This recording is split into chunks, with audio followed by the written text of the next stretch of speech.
Yaani mtu mnakwenda mahali mmealikwa kwa mtu kupata lunch, mmekula, mmeshiba, mmeangalia movie, mmepiga story, inafika jioni mwenyeji kwa upendo wake tu anawaambia jamani, basi kabla mjaondoka tutokeni hapo twende tukapate japo hata bia 2-3.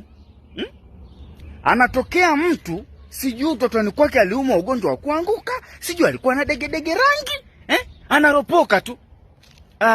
Asante, sisi tunawahi, muda umekwenda sana. Siku nyingine.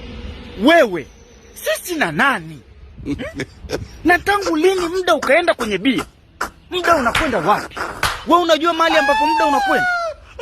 Alafu siku nyingine hivi, wewe hiyo siku nyingine utafika? Atakuwa na hiyo budget hiyo siku nyingine?